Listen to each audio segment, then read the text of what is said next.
حضرت علی رضی اللہ تعالیٰ عنہ کی روایت ہے، وہ فرماتے ہیں کہ اللہ کے نبی صلی اللہ علیہ وسلم نے فرمایا، اذا فعلت امتی 15 خصلة حل بها البلاء،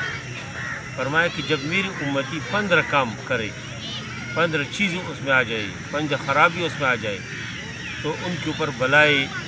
اور مصیبت اور تکالیف آنی شروع ہو جائے گی۔ لوگوں نے پوچھا یا رسول اللہ کون سی چیزیں ہیں؟ اور وہ 15 چیزوں میں ایک بنیادی چیز اللہ کے نبی صلی اللہ علیہ وسلم نے فرمایا، واتخذت القیان والمعازف، کہ آلات سرود، میوزک کے سامان، موسیقی کے سامان، اور اس طرح گانے والے عورتیں، اور اس طرح باجیہ، اور یہ جتنے میوزک کے سامان ہیں،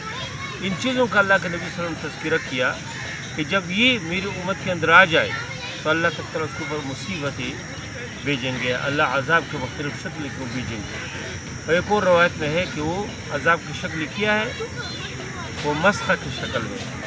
انسانی شکل صورت اللہ تعالیٰ مسخ کریں گے، وہ قذف کی شکل میں اللہ تعالیٰ اس کے اوپر پتھر برسائیں گے، اور اس طرح اور مختلف شکلوں میں عذاب کا تذکرہ اللہ کے نبی صلی اللہ علیہ وسلم نے کیا۔ زلزلوں کی شکل، سیلابوں کی شکل، مہنگائی، یہ سب کے سب جو ہے وہ خرابیاں ہے جو کسی قوم کے اندر جب بہائی عام ہو جاتی ہے تو اس کے اندر یہ چیز شروع ہو جاتی ہے۔ وہ کسی شاعر نے بالکل بجا کہا ہے کہ تجھ کو بتاتا ہو تقدیر امم کیا ہے، شمشیر و ثنا اول طاؤس و رباب آخر، جب جوانوں کے ہاتھوں میں طاؤس اور رباب آ جائے اور ناچ گانے کی چیزیں آ جائے، باجا و طبلہ آ جائے، تو اس قوم وہ کسی خیر کی طرف نہیں جاتی، وہ تباہی کی طرف جاتی۔ اس لیے موجودہ دور میں، موجودہ حالات میں آپ دیکھتے ہیں کہ ہمارے نوجوانوں کو رغبت اس طرف لوگ دیتے ہیں کہ وہ بہائی کی طرف جائے، وہ ناچ گانے کی طرف جائے،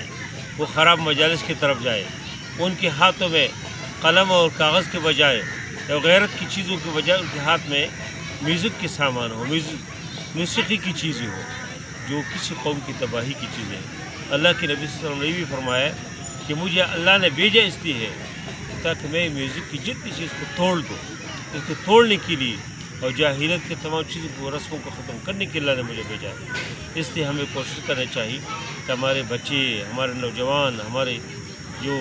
آئندہ نسل ہے وہ قرآن کے ساتھ اور مسجد کے ساتھ اور دین کے ساتھ وابستہ ہو تاکہ خرابیوں سے بچ جائے۔ جزاکم اللہ خیر۔